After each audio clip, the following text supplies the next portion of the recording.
छाप तिलक सब छीनी रे मोसे का गिरा रे बरेली के बाजार में झूठ। ये रेशमी जुल्फें ये शरबती कि बांध के पायल तू होठ दबाए बदन को चुराए।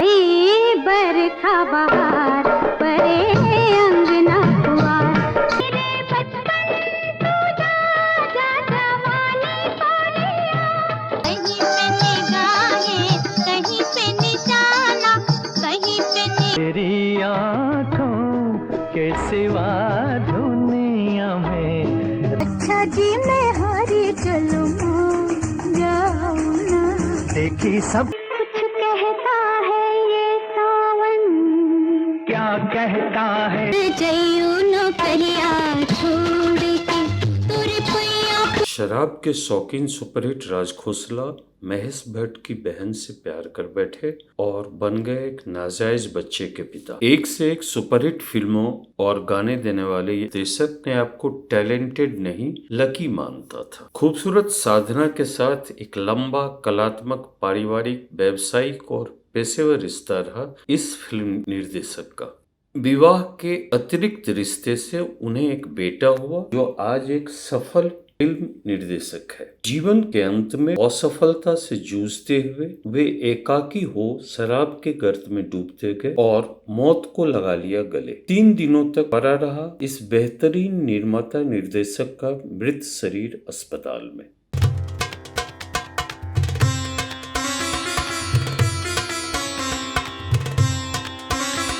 जी हाँ दोस्तों, गुलीर फिल्मी अड्डा में आज हम लेकर आए हैं बहुमुखी प्रतिभावान सुपरहिट फिल्मकार राज खोसला के जन्म शताब्दी वर्ष पर उनसे जुड़े कुछ भूले बिसरे किस्से और कहानी। हमने पिछले वीडियो उनके सुपरहिट फिल्मों और गीतों पर फोकस किया था।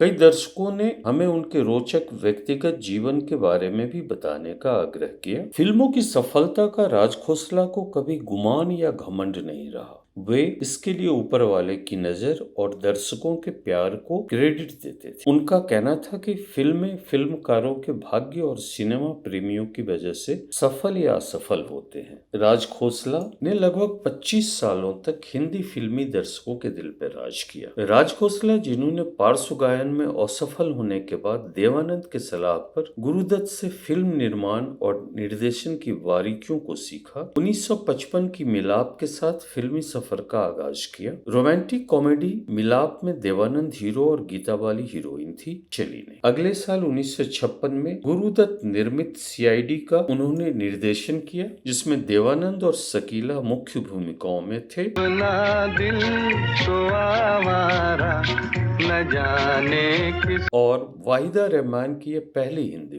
फिल्म उसका संगीत और गाने सुपरहिट रहे।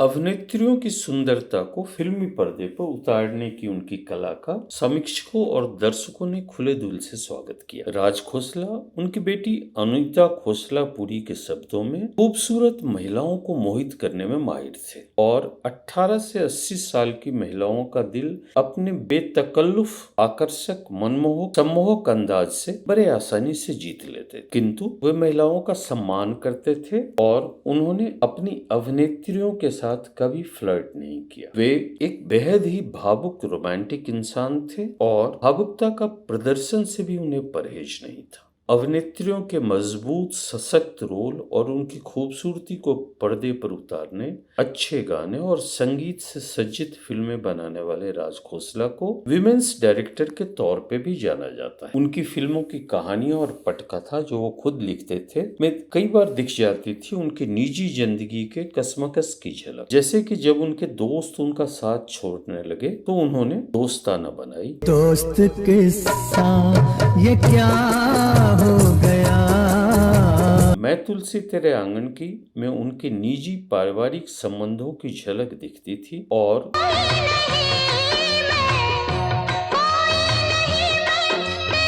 दो प्रेमी और दासी पायलिया छनकी के नाम उनके रिश्ते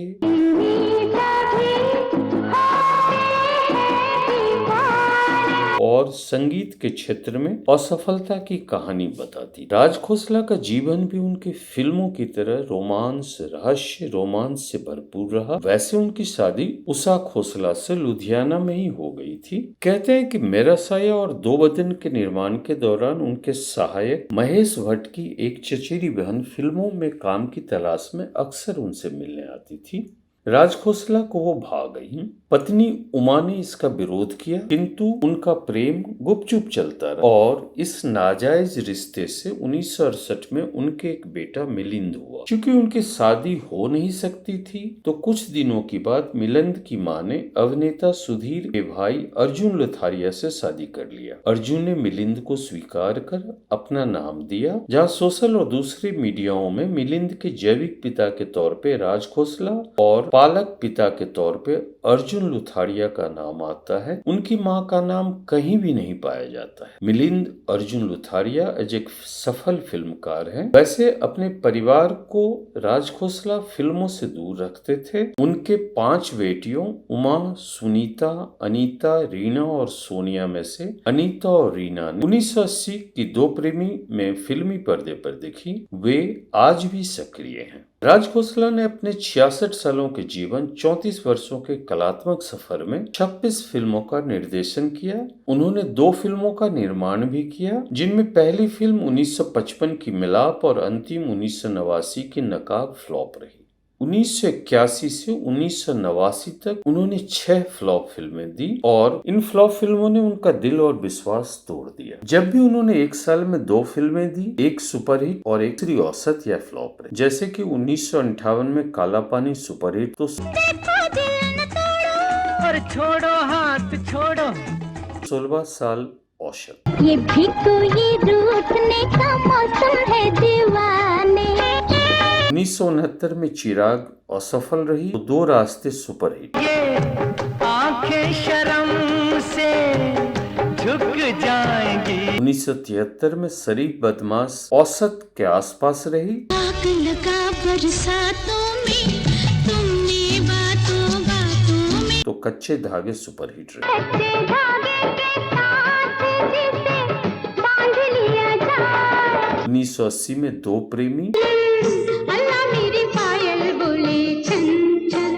औसत तो दोस्ताना ब्लॉकबस्टर साबित हुई। पहले कम मिले फिर तो खूब हम मिले। कहते हैं कि वक्त हमेशा एक सा नहीं रहता है और असफलता के दौर में उनका 2 फिल्मों वाला फॉर्मूला भी काम नहीं आया। जब 1984 में सनी निकली थी इस जमाने की और मेरा दोस्त मेरा दुश्मन दोनों ही बॉक्स ऑफिस पर पिट गई।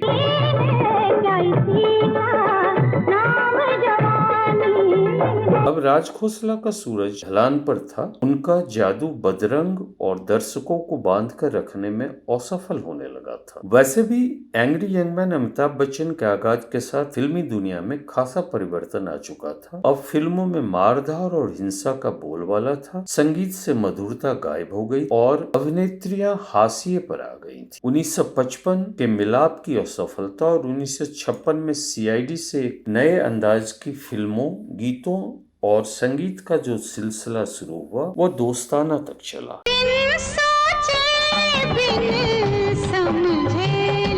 हाँ, बीच में कुछ फिल्में राज खोसला के सफलता के पैमाने पे खरे नहीं उतरे, किंतु हर फिल्म अपने गीत संगीत के लिए हिट रही। वे अपनी फिल्मों के गीत संगीत के चयन में खास ध्यान रखते थे और शायद इसकी वजह से कई संगीतकार उनसे खफा भी रहते। किंतु फिल्में चल रही थी तो राज खोसला का सिक्का भी चल रहा था।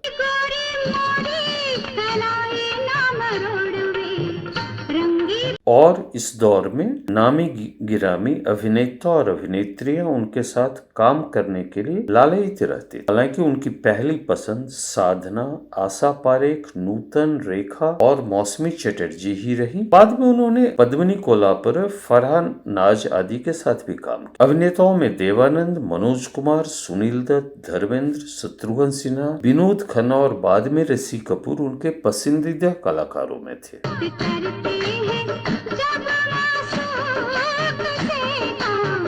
उनके फिल्मों में मुजरे फिल्मों में रंग भरते और कहानियों के पर्दे खोल कथानक को आगे बढ़ाते का एक खास स्थान होता था और राज खोसला ने इनका खूबसूरती से उपयोग भी किया।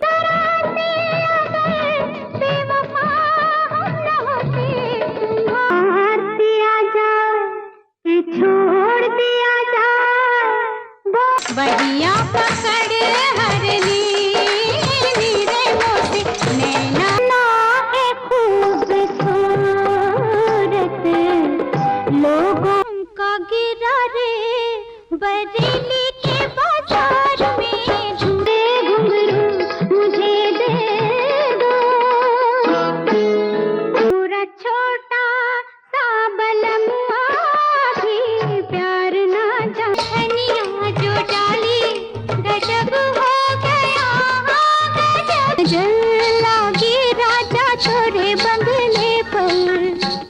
फिल्मों और राज खोसला की असफलता इस बात से भी जाहिर होती है कि उनके असफल फिल्मों के गाने चले नहीं। नकाब में उन्होंने अपने सभी आजमाए नुस्खों का इस्तेमाल किया किंतु फिल्म नहीं चली।